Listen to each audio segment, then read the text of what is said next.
मैं समय हूं। आप देख रहे हैं न्याय चक्र यानी एनसीटीवी। आज हम बात करेंगे ओलंपिक एथलीट में नाम रोशन करने वाले नीरज चोपड़ा की। भारत के भाल पर नीरज का स्वर्ण पदक। आज हम बात करने जा रहे हैं जिससे मात्र 23 साल की उम्र में भारत का नाम कई सालों बाद रोशन किया है। इतना ही नहीं, भारत जैसे विशाल देश में जहां जातिवादी, संप्रदायवादी, धर्मवादी श्रृंखला में जी रहा है, वहीं पर इन सबको दरकिनार करते हुए पिता किसान और गुरु मुस्लिम के होते हुए भी ऐसी तालीम सीखी कि उन्होंने परिवार ही नहीं, देश ही नहीं, विदेशों में भी नाम रोशन किया है।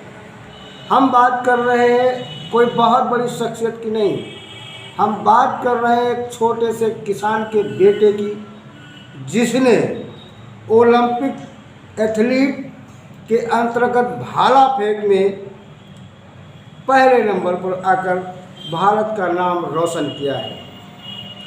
नीरज चोपड़ा ने देश के लिए पहला गोल्ड मेडल जीतकर इतिहास रचा। उन्होंने 27.58 मीटर की दूरी के साथ प्रथम स्थान प्राप्त किया।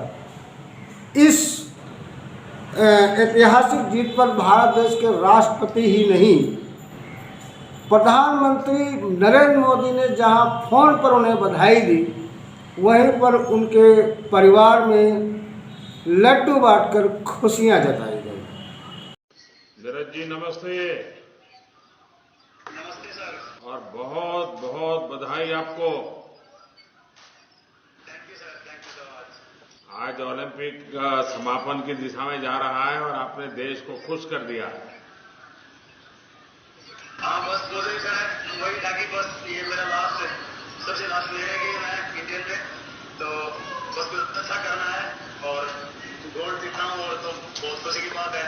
बहुत अच्छा लगा और मुझे लगता है कि सभी जो अपने भारत जो लोग देख रहे थे उनकी बहुत दुआएं और उनका सपोर्ट था पीछे से इतने ज्यादा लोगों का, तो शायद उसी ने मुझे यहाँ पे आज पहुंचाया है। पानीपत ने पानी दिखा दिया। नहीं सर, बहुत सभी का बहुत ज्यादा दुआएं थी, तो उनकी दुआएं काम आई आज। लेकिन इस बार एक तो ओलंपिक एक साल डिले हुआ, तो आपको एक साल ज्यादा मेहनत करनी पड़ी और कोरोना में अनेक संकट आए, अनेक मुसीबतें आई, बीच में आपको चोट भी आई थी, लेकिन उसके बावजूद भी आपने बहुत बड़ा कमाल करके दिया और ये मेहनत के कारण होता है। जी नहीं, बहुत ही ज्यादा सर, बहुत मुश्किल टाइम रहा था, बीच में इंजरी आई थी और ऐसा लग रहा था कि पता नहीं कैसा कम बैक। लेकिन जिस दिन आप जा रहे थे और मेरी आपसे जो बात हुई, मैंने देखा कि आपके चेहरे में एकदम कॉन्फिडेंस था, आपकी बातों में कॉन्फिडेंस था, और दूसरा मैंने देखा आपको प्रेशर नहीं था, बिल्कुल हंसते खेलते थे आप।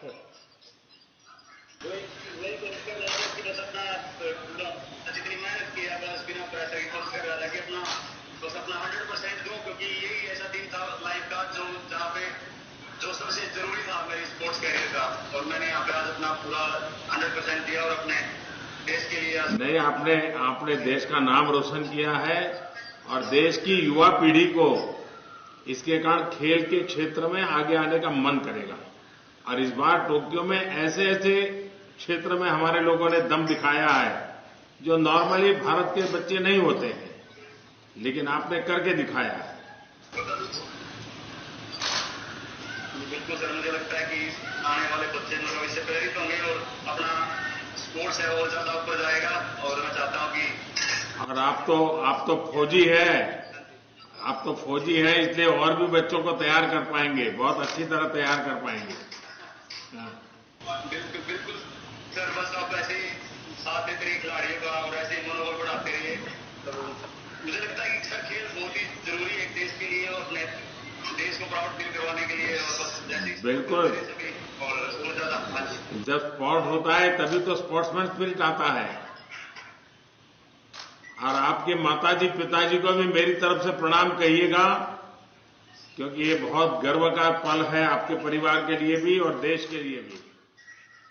और राधा किशन जी को भी मेरी तरफ से बधाई दीजिए भैया। राधा कृष्ण जी को भी और पूरे एथलेटिक्स फेडरेशन की। हाँ, उन्होंने भी आपके साथ कंधे से कंधा मिला के काम किया है। हाँ, ठीक सर। तो 15 अगस्त को मिल रहा है भैया। बिल्कुल सर, ठीक है। चलिए, बहुत बहुत शुभकामनाएं, बहुत बहुत बधाई। Thank you so much sir. Thank thank you sir. You. आपको बता दें कि नीरज चोपड़ा हरियाणा प्रदेश के जनपद पानीपत से आते हैं। उनकी उम्र मात्र 23 वर्ष है। मध्यम श्रेणी के इनके पिता सतीश कुमार का कहना है कि मुझे अपने बेटे पर गर्व है, और उनका ये भी कहना है कि इस इलाके में खेल की सुविधाओं का बहुत बड़ा क्या कहते हैं, बहुत बड़ा असुविधा है और यहाँ अभाव है। इसलिए वो अपने खेल के लिए नीरज 15 से 16 किलोमीटर दूर जाता था।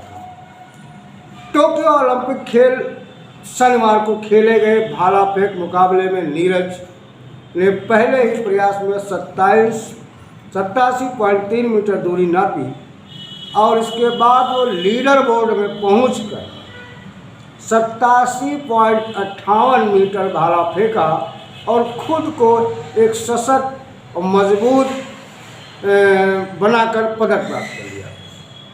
इस तरह अब तक वो लगभग 7 गोल्ड मेडल प्राप्त कर चुके हैं।